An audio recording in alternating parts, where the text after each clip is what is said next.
That name was changed probably about 5 years ago.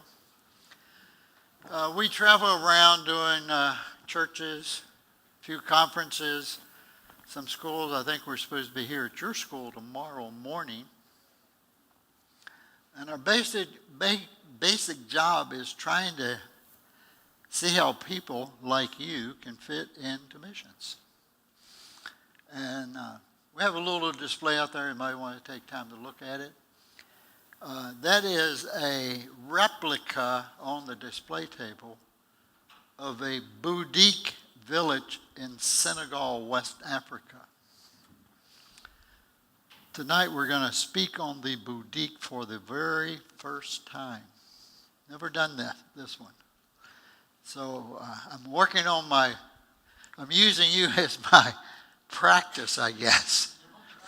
Because usually what I do, I'll do one and I finally get it the way I want it, but I may have done it 5 or 10 times.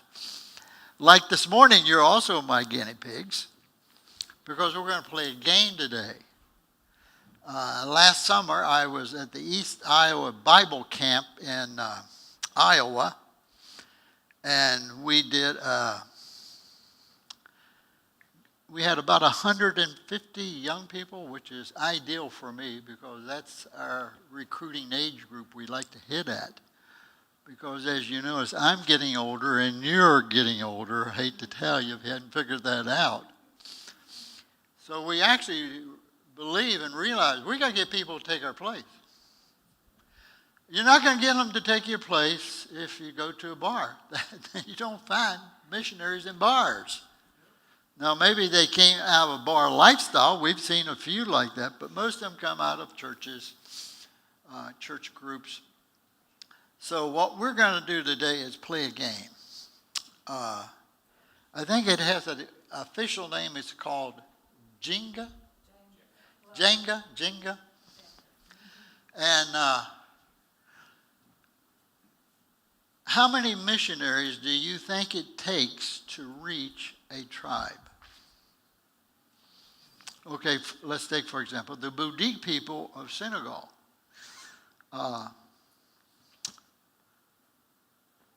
We know the missionaries. One has gone to be with the Lord, but we know all the other ones also that worked there for a number of years. I talked to one of them on the phone this week, and as we were talking, it popped up again. Part of the reason it was not reached as fast as possible was because of personnel shortages. So to reach a tribe today, how many people does it take? How many people at the recruiting level? How many people at the Bible school level? How many people at the language school level?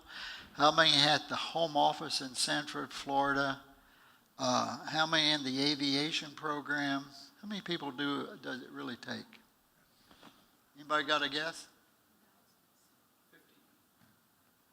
50. Anybody want to make another guess? You don't win or lose on this one, by the way. No, it doesn't take quite 500. But it does take more than 50. So 5,500. Any other guess? There's nothing if you guess. Doesn't count the group at Wyoming, by the way.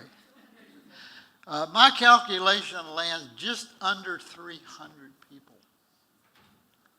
That is not counting the ones in the tribe. If you're in a tribe, like in Senegal, it takes 6 people to work in that tribe. That does not keep them in the tribe. That only has them in the tribe. And on top of that, you're going to have in Senegal, like most of our countries, you have to have finance people. You have to have bookkeepers. You have to have secretaries. So to keep a missionary on the field in Senegal, if you add 288 to the number that are in the tribe, you're probably going to run close to 325 to 340. Now, some people may wonder, well, all these people aren't Bible teachers. Most of them never teach the Bible as you and I think of teaching the Bible. The guy who's in charge of working with the government is not a Bible teacher. Now you say, why do you have a government missionary who is basically there to work with the government? in case there are problems between the mission and the government, or our people need to be evacuated, or issues like that occur. That often occurs. In fact, if you've got missionaries, just recently, there is a newly elected president in Senegal. He is 44 years old. He is the youngest elected president in West Africa. And he has promised reforms. Well, our mission is very interested in that, not so much that he wants to do the reforms, but how will it affect our missionaries? If there, for example, are riots in the cities, it affects our missionaries. Our missionaries need to know that, and that today, for example, if the riots are going to be tomorrow, our missionaries are going to be told, don't go to town. Stay in your houses, keep the doors shut, and lay low. That's really basically what they would tell you. When they have problems in Bolivia, been there. By the way, in Bolivia, you don't get a choice for your vote. You're required by law to vote in Bolivia. Unlike here, if you don't want to vote, it's okay. Bolivia, you got to vote. But on election day, our missionaries all stay low. If you're in Bolivia also, you paint your house, or missionaries do not. But if you have a political candidate you like, you paint your house to that color. So you could drive down the road and find the Democrats or Republicans by the color of their house. Or whatever, Green Party, I guess they do greenhouses, I don't know. But in Bolivia, that's how they do it. So things like that requires government workers. But my wife has this little game set up. And I need a couple of volunteers who are willing to try to pull out a little block. You know, the purpose of the game is not for the thing not to fall over. Okay, anybody want to try it? Come on, yeah, try it. Now, each block has a name on it. Now, once you pull it out, we're going to eliminate that person. You cannot take the ones on the top. That'd be too easy.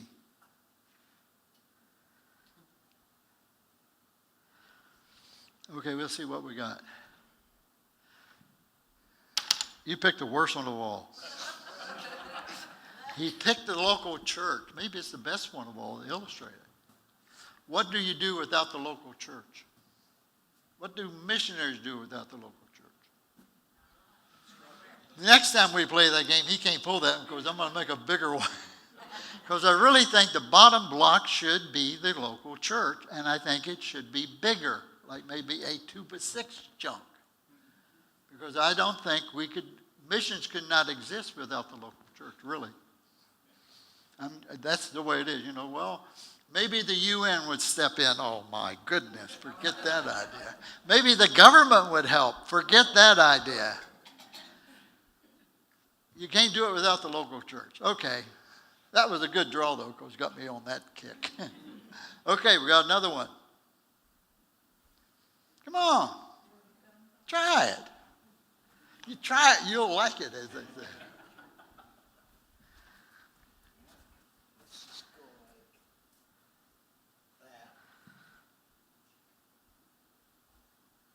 You actually only see one hand, but that's okay. I'll let you go. Okay, he is a language Bible teacher. So now hold it. No, wait, you can't go back. I'm in trouble. No. In Senegal, what happens is you have 6 people working on a team, husband, wife, husband, wife, husband, wife. It can be 2 singles, like 2 guys, 2 gals. One of them will be a Bible teacher. So if he's the Bible teacher and we pull him out for whatever reason, maybe he has parents that are sick and home and he's been asked to go home, take care of his parents. Who's going to take his place? Hopefully another team member. I have a question for Pastor Dan. Thank you. You can sit down. Well, Can just anybody teach the Bible? No. Can anybody? Just teach the Bible. Anybody can know something about the Bible. It's pretty hard for everybody to just teach the Bible. Okay, see, that's our issue here. That if we lose the Bible teacher, that's going to double the work up on the other two men. His wife may be this guy's wife may be a very good Bible teacher and be teaching the women, but if he's pulled out with his wife, you've lost the Bible teacher for the men and the women. Now what happens is one of the other guys will step up, but when he steps up, it kind of depends on what he was doing. That kind of illustrates what my friend that I talked to on the phone this week, Ken Sartorius. Ken worked in the boutique, and he's sending me a boutique New Testament because it'll help my illustration. I said, Ken, how many years did it take you to do the boutique New Testament? And I quickly said to him, what did it take you, about 20 years? And he said, I was afraid you were going to ask me that. He said, I wish it had taken me only 20 years. And he said, some of that was caused by the difficulty of the boutique language, very difficult language. But he said it was also caused because we were almost always working short-handed, which meant that his teammate had to leave, which meant maybe he had to go into Bible teaching, and his preference was to do translation work. Knowing Ken, he loved translations. He loved studying the Bible. He is not a bad Bible teacher, but his real first love is dealing with God's Word, putting in the language of the people.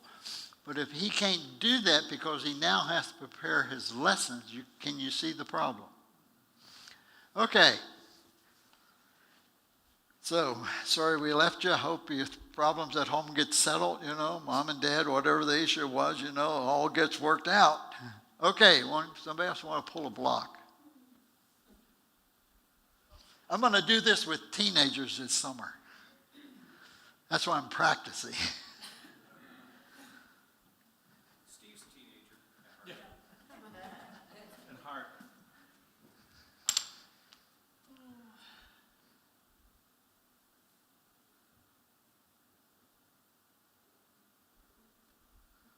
I'll hold it for you. So.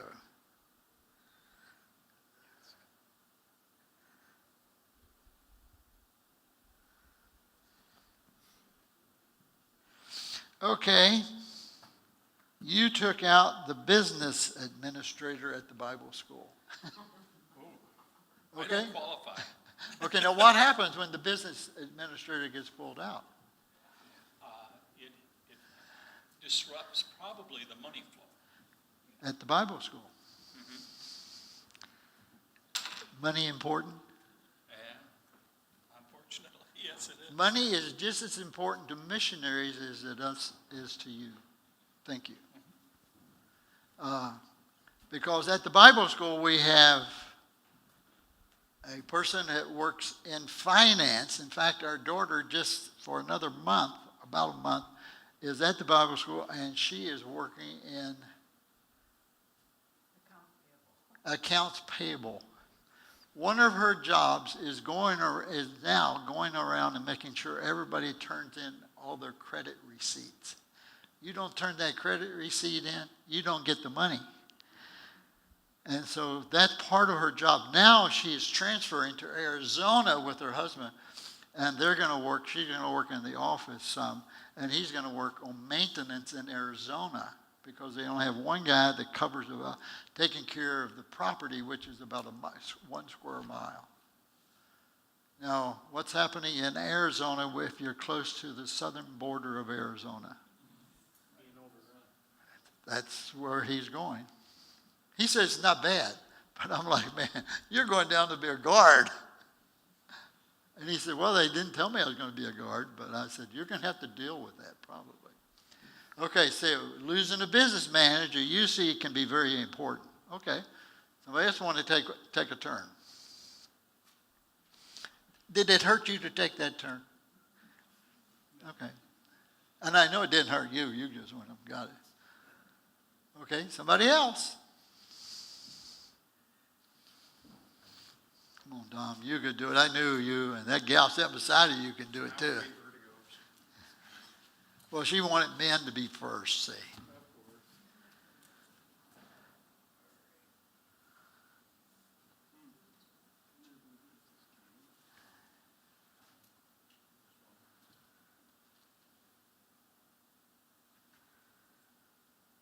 Hey, you pull them all over, you done wrecked the mission, brother.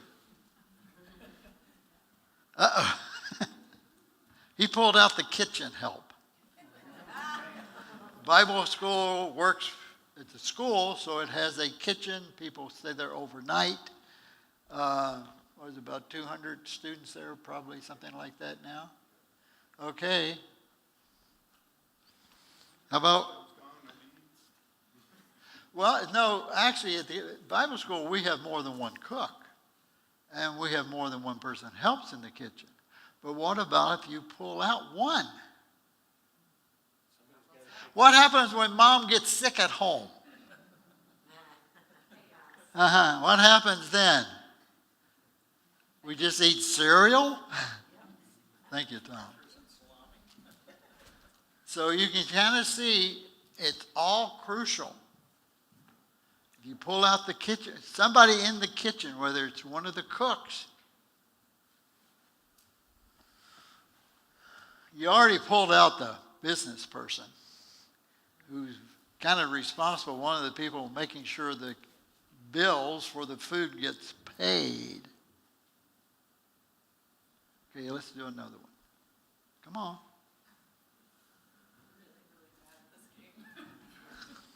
You might pull out a good one, Heather.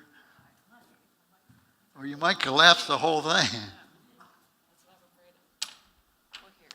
No, you can't take them.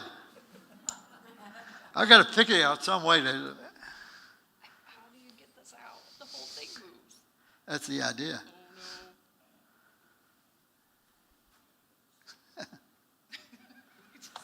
Oh, You can pick an interesting one.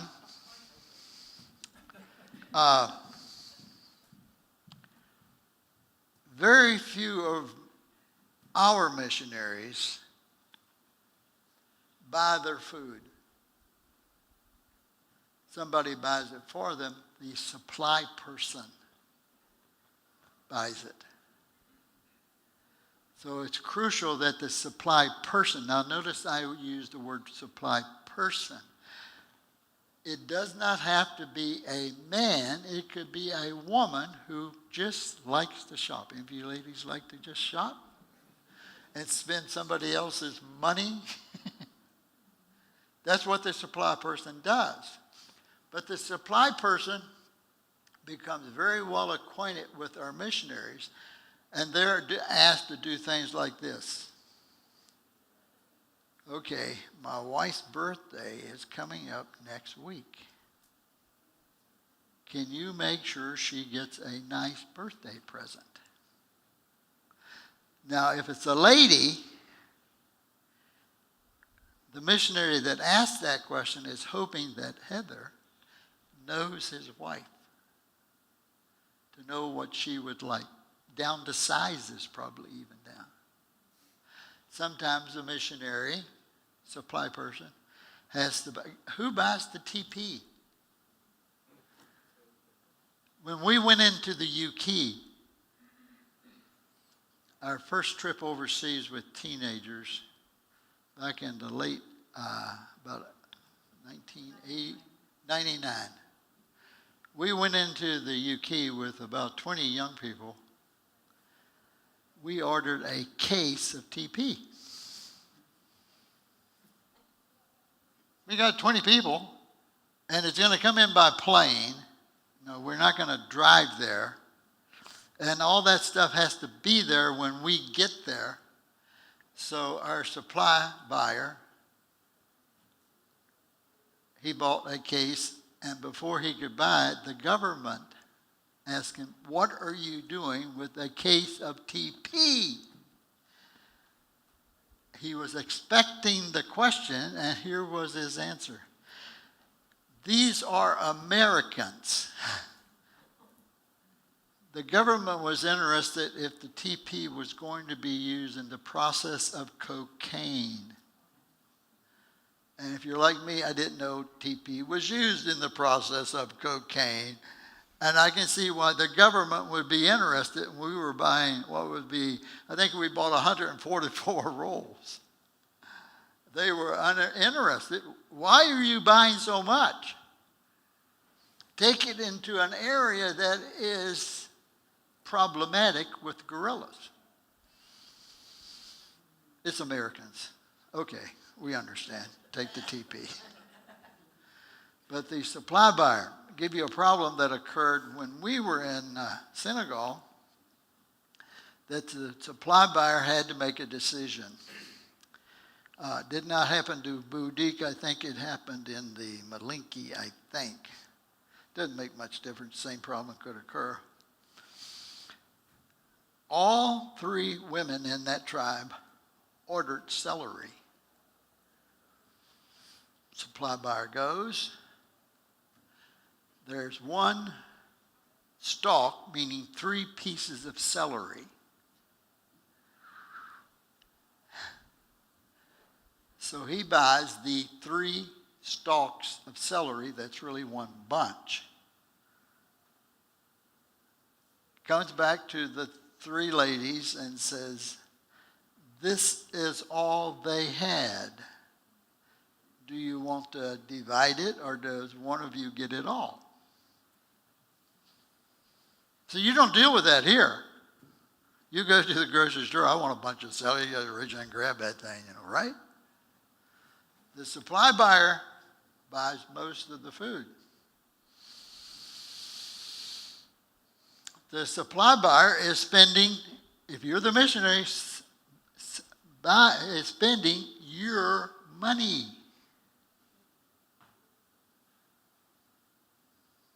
Now, if you spend your money and make what you consider a bad purchase, it's on you.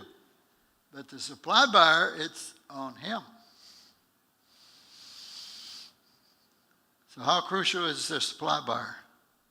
Okay, the supply buyer gets sick. Got to go do something else. Who's going to take his place? What will happen is they will say, who can we spare for X number of months? They can do this. And sometimes, in some situation, not for supply buyer, but for other situations, they have pulled one of the people out of the tribe to fill that need, because that need has to be met. You've got to get food to the missionary. You've got to have people around the country that depend on that supply buyer. I'll give you a funny little story that I was exposed to in Senegal. We were actually in the capital staying, and one of the, actually it was a government rep, came and said, you want to go with me to town? I've got to talk to one of the Senegalese officials. Yeah, man, I want to know. I can't understand what they're saying, but I want to see what happens. So he went in. Here's what he did. He got in, and he told me, do everything I do.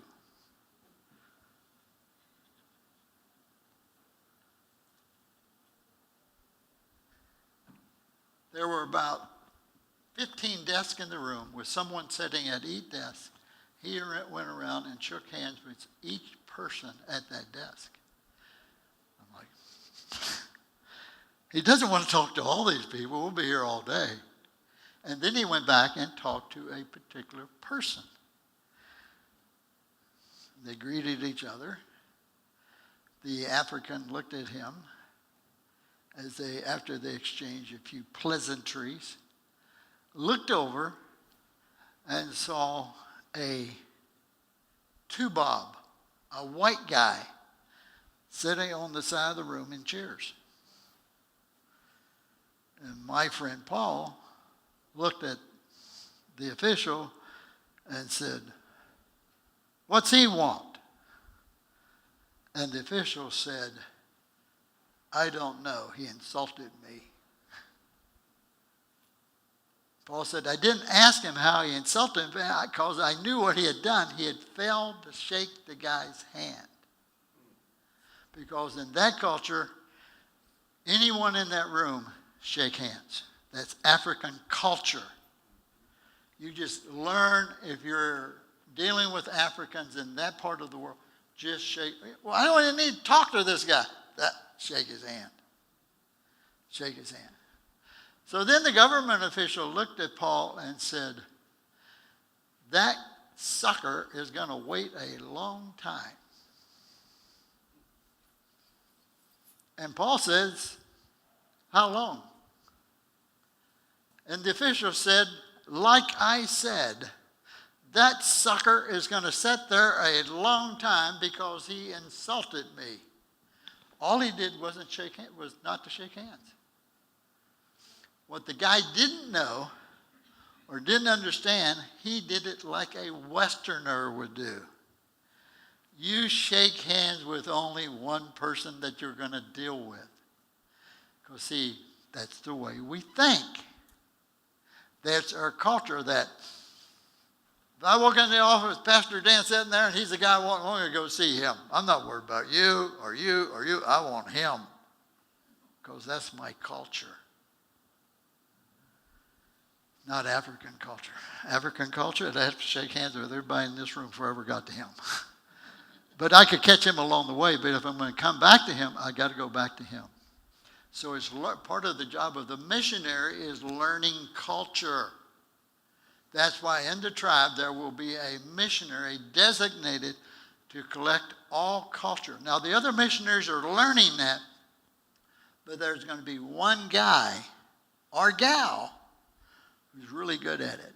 Tonight, in our presentation on the boutique, we're going to show you and tell you how culture is so crucial to what people believe. Okay, we got time for another one? I don't know even what time. I don't have a watch on, so. Oh, we got, what time we quit? Oh, it's somewhere in there. Okay, we got time for a couple more game players. Okay? Next player. Come on, you can do it. My hand shakes too. You can only knock the whole thing over. I might do that. Well, I did it the other day when I was practicing. So we got the supply man out. So just pick anything except the top three. This one's already sticking out a little bit. That might be easy to get. See, it was easy. You're the language consultant. You didn't know you had that skill, did you? No, I didn't know that. Our mission works with consultants in language. That as the missionaries are learning the language consultant will come and say, "Okay, let's see how well you're doing in it." Because the language consultant, he is the guy who is telling you you're doing it right or you're doing it wrong. And if you're told wrong, he will tell you how to fix it. An encouraging thing from our standpoint, from Kathy and I hope it encourages you, in 1999, on that trip to the Bolivia with the UK, we had a young man named Levi Lenz go with us. Levi is from Bolivar, Missouri. Big, tall, lanky guy. He came out of a Southern Baptist church, and he came with us on this trip. Went through Bible school, found a wife, got married. Thought he might go to Bolivia. He and his wife went to Papua New Guinea. After some time at the base, they decided they'd like to go work in the North Wagi people group of New Guinea. He has just finished the New Testament in the North Wagi. You have involvement there. North Wagi. I never heard of the bunch. I didn't either until I knew Levi was working there. But Levi is now also, he done some extra training, and he is a language consultant. So he is one of those guys that goes around to other missionaries in our mission and kind of helps them get the language correct. Because if you get the language wrong,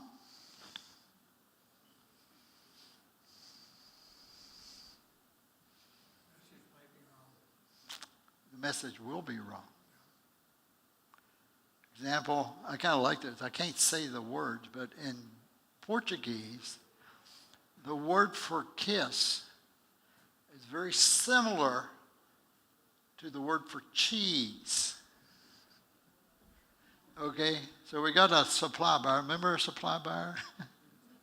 So the supply buyer is working on this, and the supply buyer goes to buy groceries and looks at the girl selling food and stuff and sees cheese. And he looks at her and says, I want to buy some. He thinks he's saying cheese. She thinks he's saying kiss. And she said, I beg your pardon? And he says, I want some. And she says, I don't even know you. You want to do that here in the store?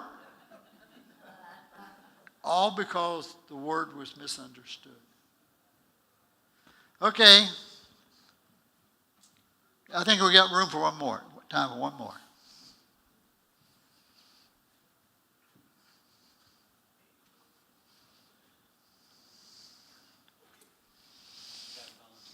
Good. You can't mess it up. You're just giving me illustrations to talk about anyway. See? That was very easy.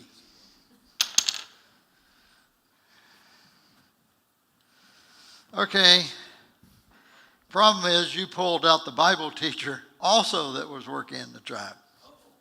So that would mean we would have no person responsible. That would be their job because we pulled out one, we pulled out the other one. But the worst thing that you did, you pulled the guy out that knew how to fix things. Unbeknownst to most people, not all missionaries how to fix things.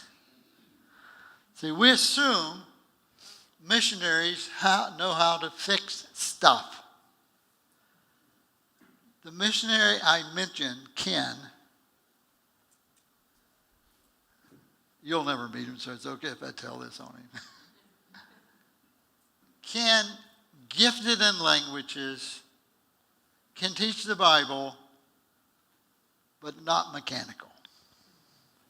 Don't give him 2 wrenches. He'll mess up something, kind of.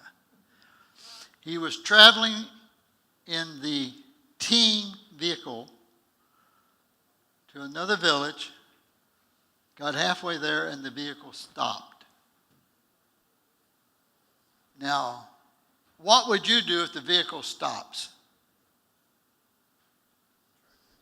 Okay, what are you going to do? Try to figure out why it stopped. The first thing you're going to do is lift the hood. Well, he knew how to do that. But that was about the limit. So here you got this missionary out in eastern Senegal. Temperature is running right around 100 to 110 degrees. It's dry season. And he doesn't want to be out there. He'd rather be home working on his language work. So he's frustrated. So if you're out in the middle of Africa and there's nobody's going to come by and give you a ride because there's nobody else that has a vehicle out there. So what are you going to do? Fix it or walk. Okay, you said walk, right? Did you say walk? Oh, okay, walk. So he walks back. Not sure of the miles. Let's say, let's give him 10 miles back. He gets back, and his two missionary buddies are sitting there talking. He goes into them, and they look at him and said, "Why are you back so soon? Where is the vehicle?" And he says, "It stopped. You guys told me it was working." And they said, "It was working when you left. It ran for us fine." And he said, "It's broke. It don't want to run." And then they said, "Did you flick the switch?" Flick the switch? Yeah, it has dual gas tanks.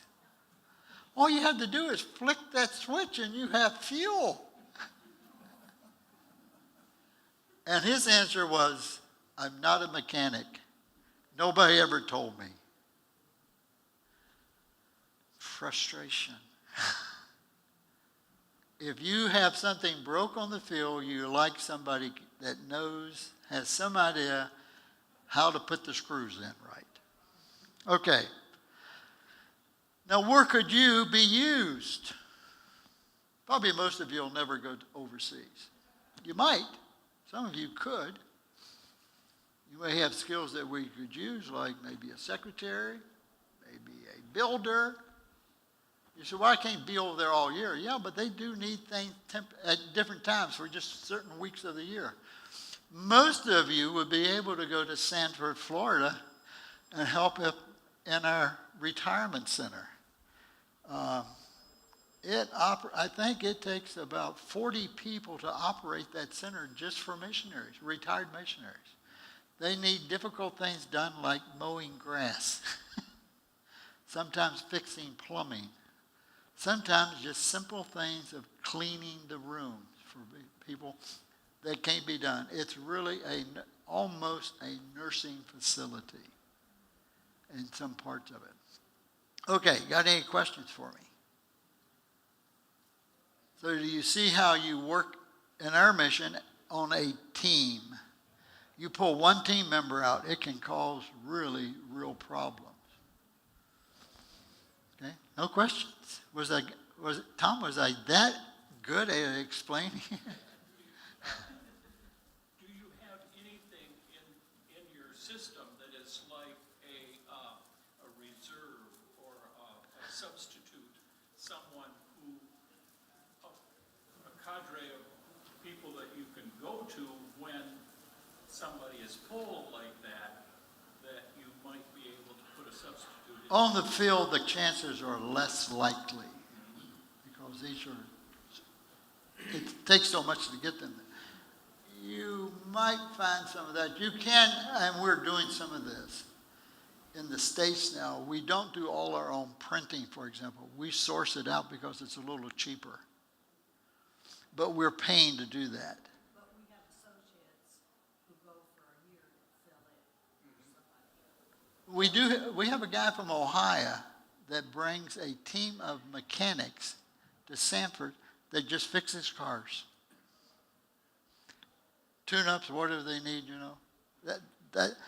And he's only down there about 2 weeks, and he just lets them on. "I'm coming. I'll be there in 2 weeks. Anybody's got a car problem? We'll change the oil for anybody." And he comes from Ohio. So we do have people like that.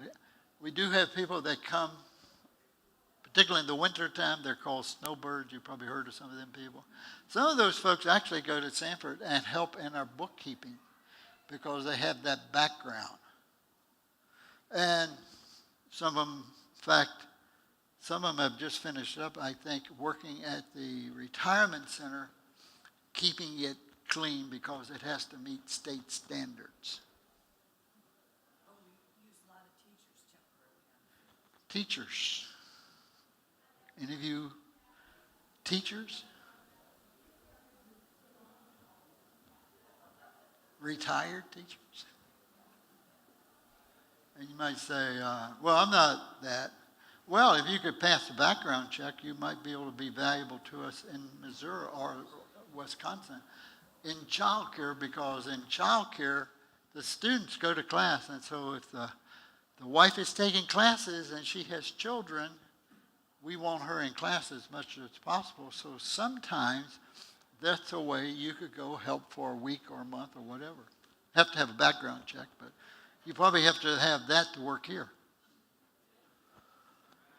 Okay, good question. Anything else? Overall? The mission where?